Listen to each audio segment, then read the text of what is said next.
What I wanted to say is for this session, Bradley Kimbrell will be taking us through a presentation. There's a lot of detail. I think they're asking us to just let him get through all the information because there may be a lot of data that, and then we can ask the questions, knowing how detail-oriented and eager all of us are. So with that, I will hand it over to Mr. Kimbrell. Good morning. Yes, it is a pleasure to have your first item back from break. A lot of history here, of course, as mentioned. I can say with some level of confidence, I hope the rest of your agenda items get better from here, from this one. To kind of set the stage with assessments program in Raleigh, it dates back to the 50s. And yes, a tremendous amount of history to unpack, and I just do ask for a little bit of grace as we did our best to focus on the key details. To give you some indication of that, one of the projects that'll show up is originally authorized when I was in high school, which was not just a couple years ago, to be clear. So as we go through this, we'll start with kind of high level, what is an assessment? What are project types that have been assessed historically?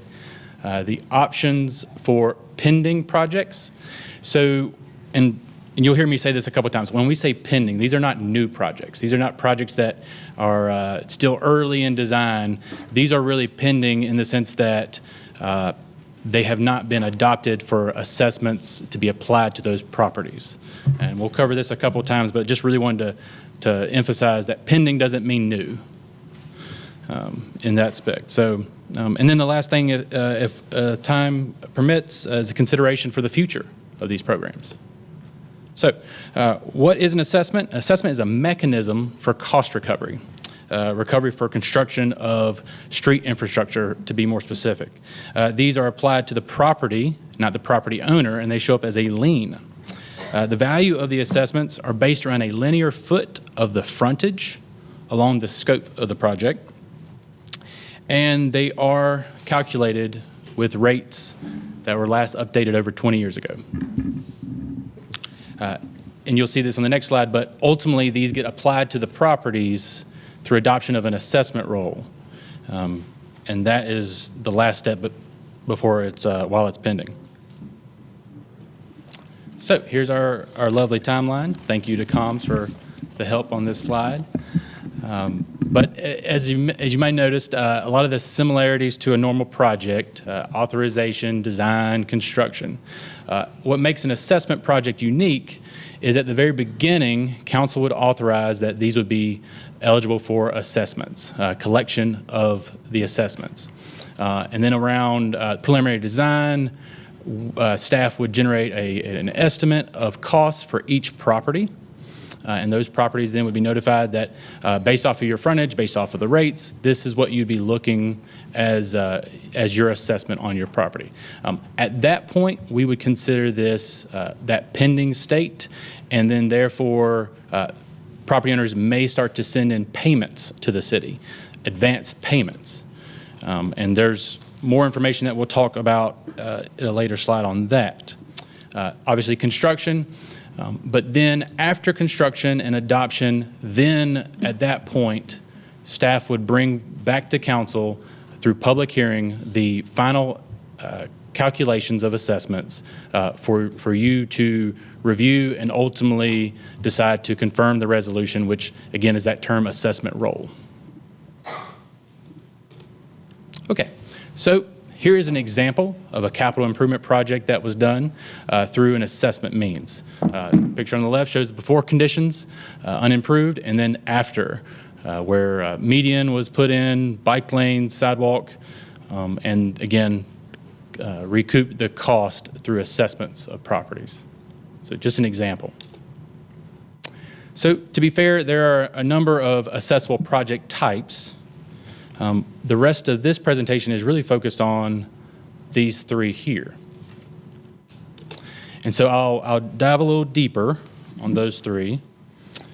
Petition sidewalks, and that is where someone from the public requests the city to build sidewalks. So that is a city-initiated, a public-initiated, public-requested project type. In 2011, council ultimately decided to no longer take assessments on petition sidewalk projects. So after 2011, no new projects would be eligible for assessments for petition sidewalks. Similarly, in 2018, capital improvement projects, which are city-initiated, those no new projects beyond 2018 would be an assessment projects. So that brings us to petition street improvements. Again, petition would suggest that that's a public requested, public initiated. And in 2022, the requests for projects ultimately exceeded the available funding, which led us to pause and suspend that program and no longer accept new requests at that time. And what you'll see here in the next slide, we have 17 projects in that pending state, and staff is requesting direction on what to do with these 17 pending projects. And just to reiterate that point about Petition Street, since 2022, which is when council directed staff to go in and evaluate the assessments and petition program, we have not collected, we have not added any more petition projects to the list at this time. So, okay, so again, I'll just pause and just acknowledge there's a ton of information on this slide. And not all the colors show up, so apologies for that. But on the left are our capital improvement projects. On the right are the petition projects.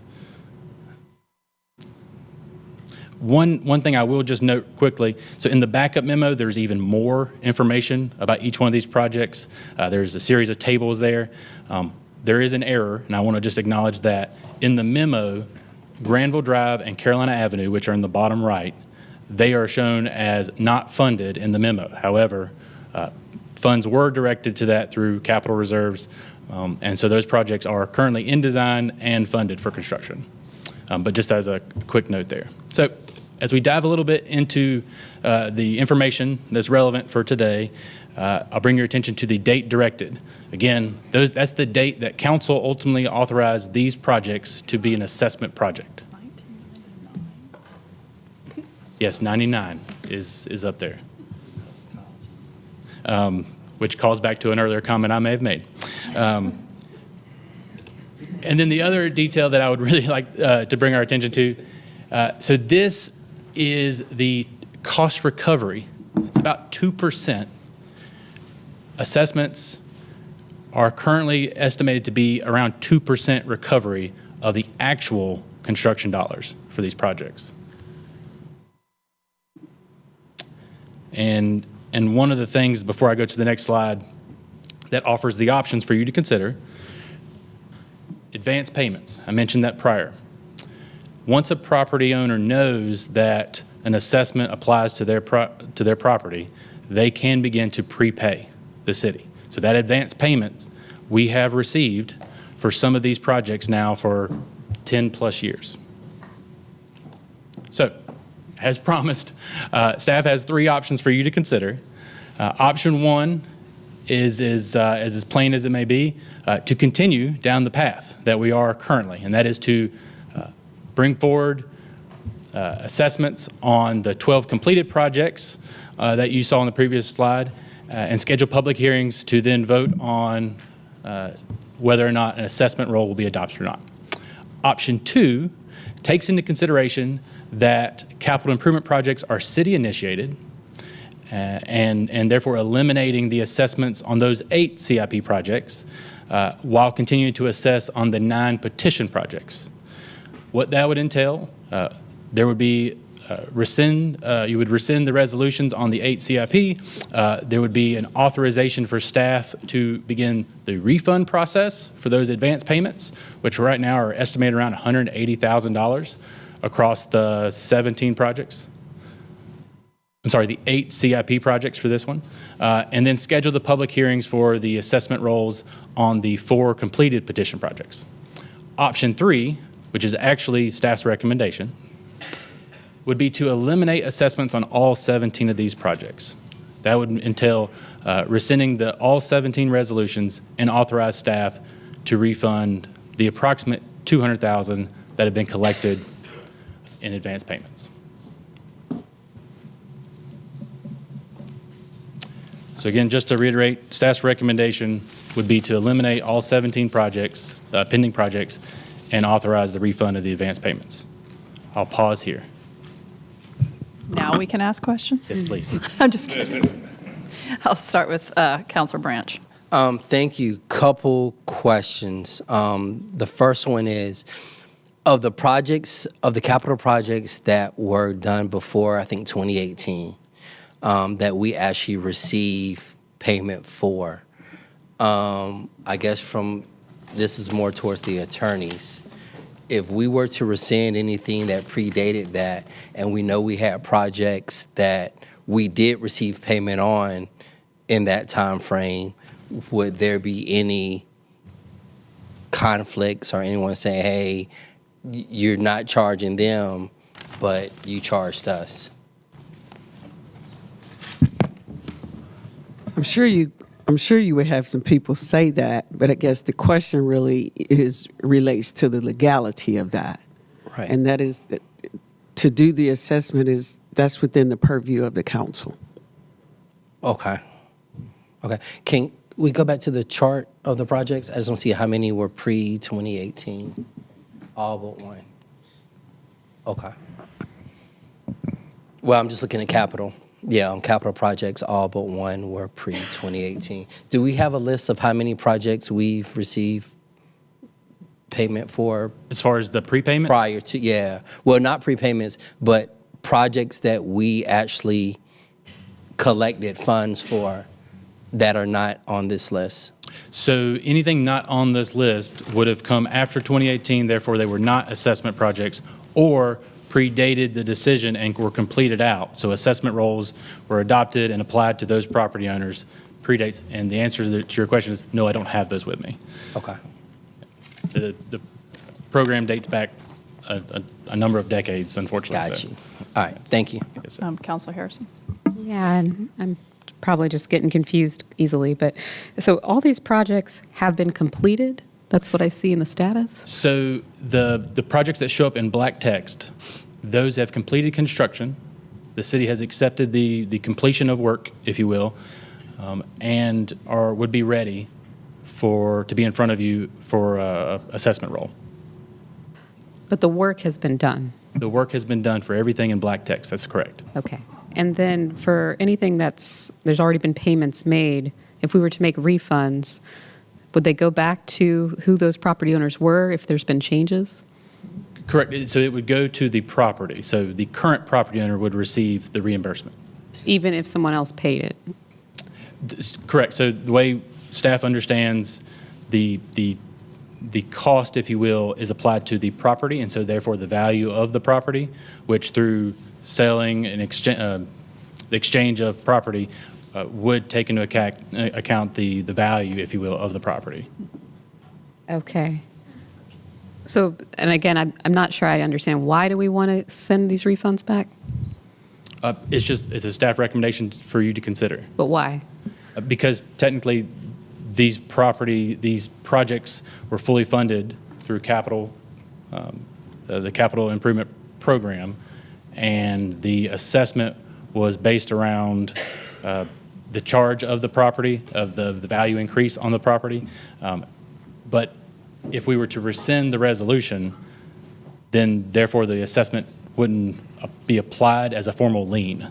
So the lien itself wouldn't actually be recorded against the property, if I'm answering that correctly. I only somewhat understand, but I think that's enough for now. Okay. I'll start going down this side. Counselor Silver. For historical purposes, just so we understand why the assessments was rescinded in the past for other projects, wasn't it the case when a petition came forward, people said they wanted a sidewalk, but wait a minute, now you're going to charge me? No, I don't want a sidewalk.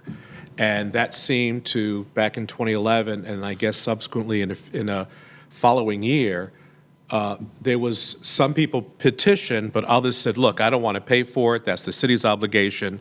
So there was a policy that walkability is so important that we're not going to charge you. It's part of the city's overall goal. So is that fair to say, now that you want to address all the assessments by refunding this is kind of keeping your policy consistent of providing walkability, but not making the property owner pay an assessment? Is that fair? That's absolutely correct. And as I would present in the later slides here about the future of the program to consider, I actually go into the detail about the 2011 decision and what the response was with the number of requests that was received. So thank you. Yeah, for colleagues, I'm just trying to remember, when I was here, it was very controversial. People said they wanted sidewalk. When they found out, some homeowners said, yes, I would love to have a sidewalk to walk. Others said, I love the sidewalk, but I don't want to pay. And I think that's where the dilemma came in. And then a lot of those sidewalk improvements were rescinded because there wasn't full property owner support. So I just wanted to make sure that that is an accurate description as we continue this conversation, which is why let's kind of bring it all into uniformity. We've made decisions in the past, and now let's refund it so that we're consistent across the board for both past and now present and future. Yes, sir. Thank you. Okay. Councilor Patton.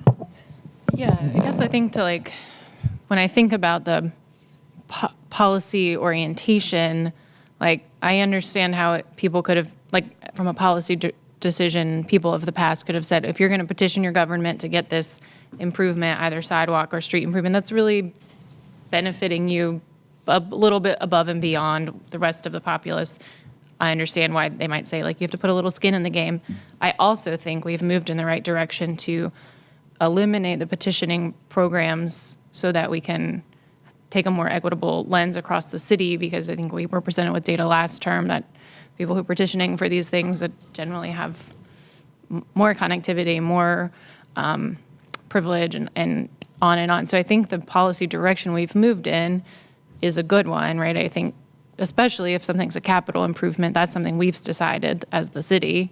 You all as professionals have decided are good investments, and it's not, I think, not fair for us to then assess the public. On these ones, though, this feels very messy because if I've understood what you're saying correctly, we have, some of these projects are 20 years old, almost 20 years old at this point, and some people prepaid, some people did not. So we haven't recouped the funds, but some people did, and it sounds like we can't get the funds back. If someone prepaid, we can't guarantee we're getting the funds back to the person who paid.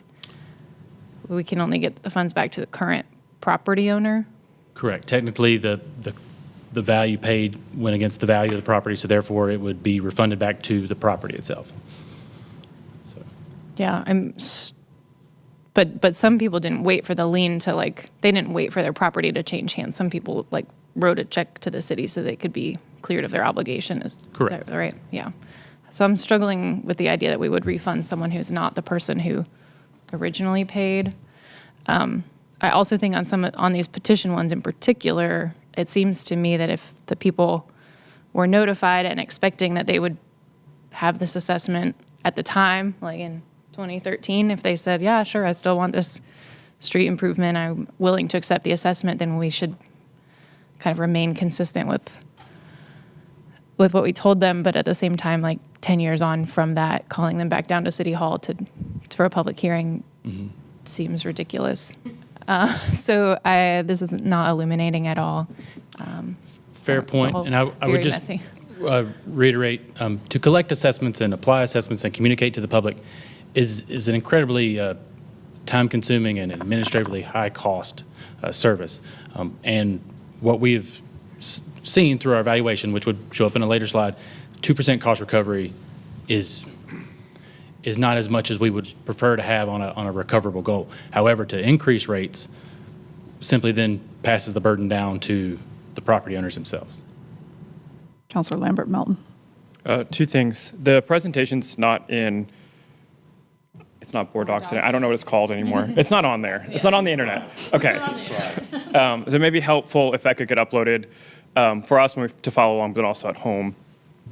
This is also very complicated and technical, and Yes. my thoughts have sort of bounced around when I've heard my colleagues ask questions.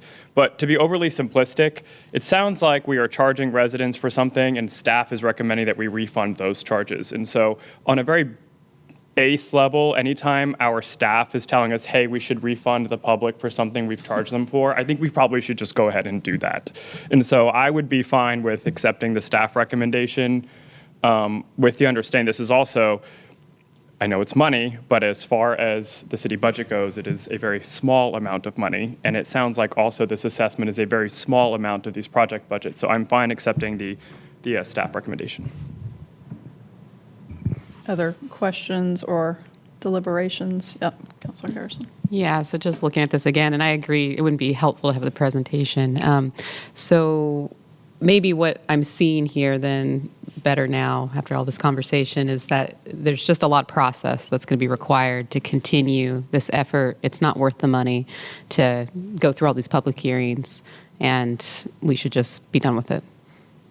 That's what I think is being recommended to us. I would not disagree with that statement. Okay, thank you. And I think just to answer Councilmember Patton and Harrison's question about the assessments being part of a financial transaction that were given to new tenants perhaps, or new owners as opposed to prior owners, as part of that sale of the property, assessments would be almost like a lien attachment. And so when there's a title search done for the transfer of that property, the previous owner assumes that money in the sale of the property. So the actual improvement is for the new property owner. So that's why the refund would go to the new property owner as opposed to the previous, because the previous owner has realized that as part of the sale transaction, if that makes it a little bit easier to understand. If I understood the memo, to your point, so there's some that if I understood the memo, some are like still liens on the property. So I understand that when the sale property is sold, then that is like folded into that. But there were some people who prepaid, not waiting for the transfer of the property, right? And the attorney's office can help on this, but if there's an assessment attached on that title search through the transfer of that property, it is still taken in consideration for the sale price. Okay. That's correct. Yes, that's correct. It would have shown as a pending assessment. Okay. Even if it's been fulfilled. My only thing is there's other projects we had that we collected. So that's I will leave that in the hands of legal to figure it out if anyone comes knocking. And God. Okay, so Councilor Lambert Melton had said he is prepared to make a motion. Do we? How does this handle? Because we normally don't vote during these sessions. So is that something that comes on the future agenda? Correct. Yes, you can just give staff direction and we'll bring it back as an agenda item on September 2nd. Cool. Okay. I can endorse that staff's recommended option. It sounds like the juice isn't worth the squeeze. So it's a little, I'm still not quite understanding how we're getting the money back to the people who are owed it, but it sounds like it's a really small percentage of people and a really small amount of funds. So, okay, I can get with it. Okay. Does that sound good? All right, so we will direct staff to bring this back to us on a regular agenda for a vote.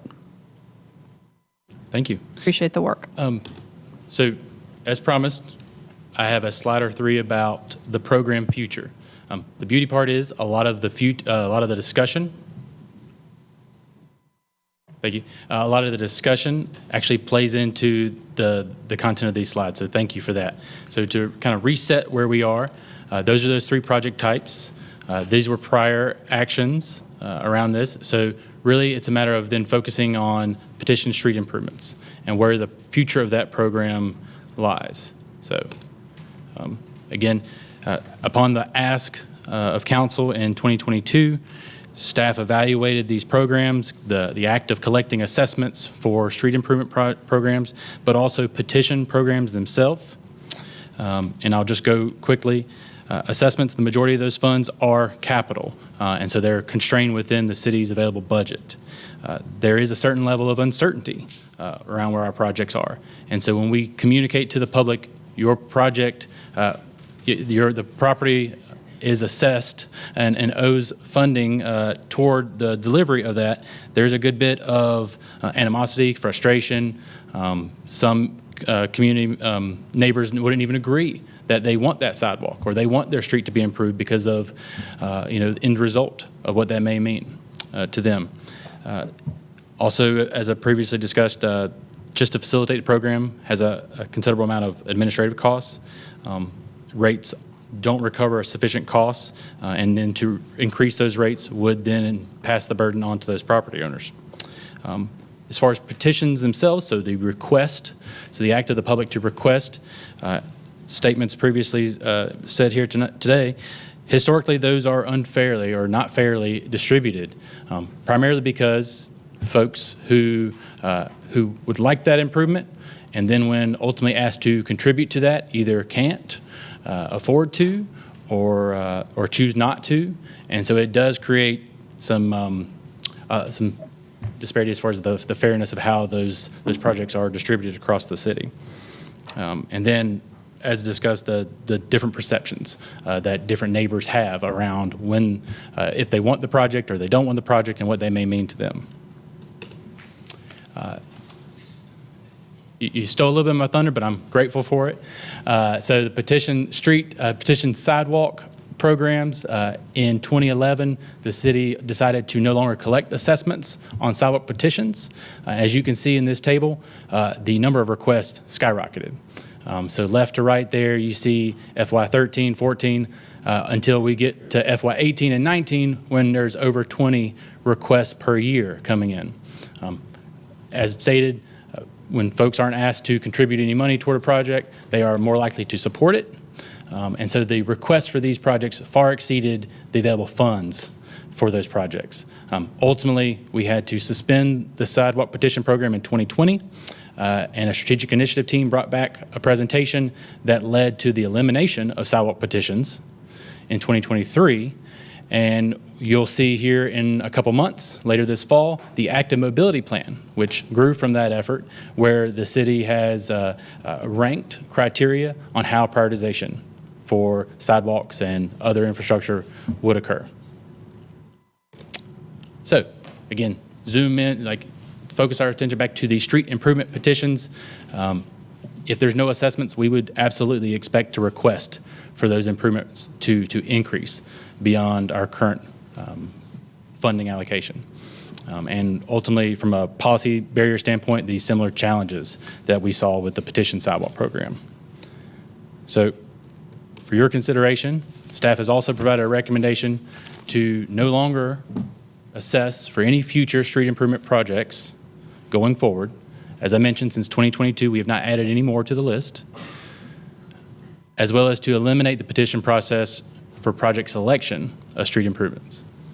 And we could, staff could evaluate what potential criteria that would entail and bring that forward back to you in a later meeting. Any questions? Yep. Yes. Thank you so much.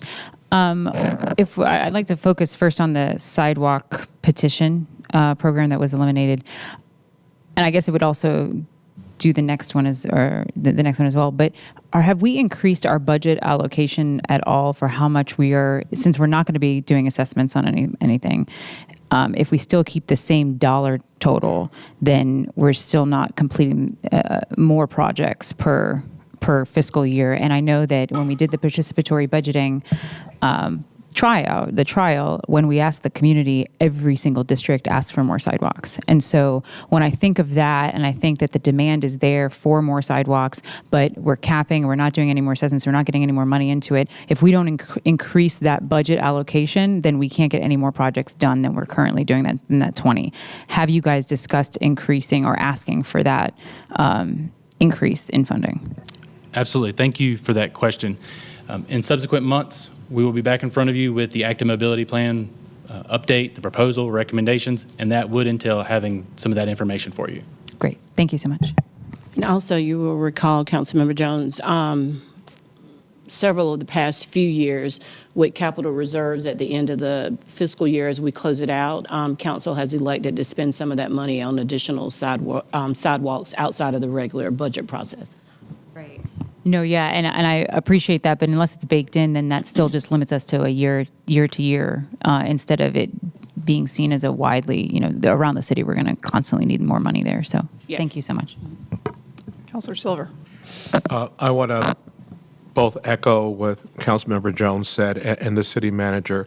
Just want to communicate to the public now that the assessment is going away, that the city is going to prioritize increasing, I know we're saying active transportation, active mobility, the sidewalk infrastructure, and whether we could be a lot more, I think, intentional or vocal as we put out those improvements. There's certainly demand there. I said many times, I'm a runner and a walker. A lot of the people, I say the majority that I'm seeing, are over the age of 55. And it's not just the sidewalks, it's the crosswalks. I'm now taking photographs, as Director Callum told me to do, about those intersections that have no line. If we want to be a walking city, we have to make that experience pleasant and safe.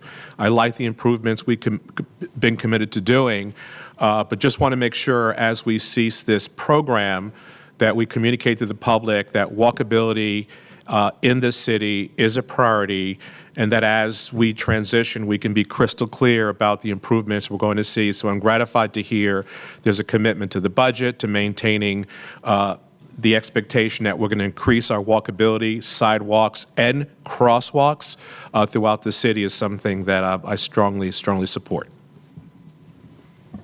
Councilor Patton. Yeah.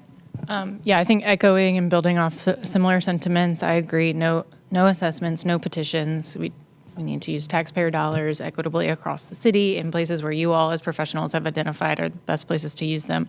I also think, I'll just sort of add a star exclamation mark, that building capacity for doing these projects is something we should definitely be thinking about in creative ways, partly budgetary, but if there are ways we can gain efficiency on like utilities or in-housing. I know that canceling the leaf collection program is going to give us some opportunities to in-house some stuff that was otherwise taking longer, but I just think the more we can build capacity to get these projects sort of through the snake faster is something we should continue to work on. Yes, Councilor Branch. Yeah, definitely. Thank you for the word, the presentation, and just working this out so we can just, ensure our whole city is being built up and built out.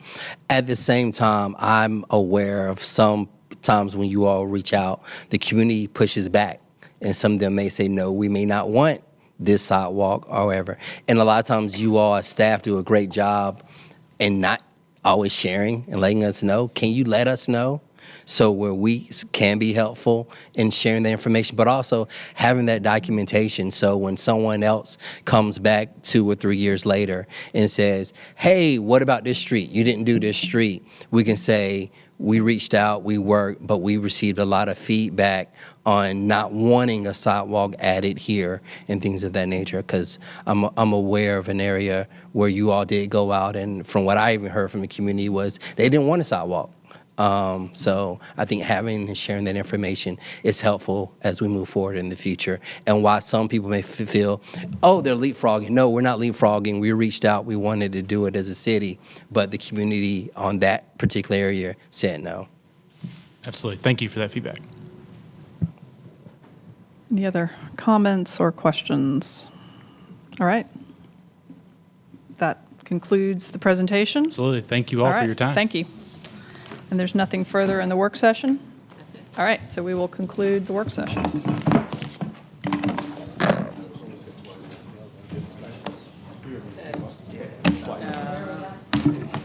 Yeah, I've got a few. Actually, I got an email chain of like 50 neighbors going back and forth.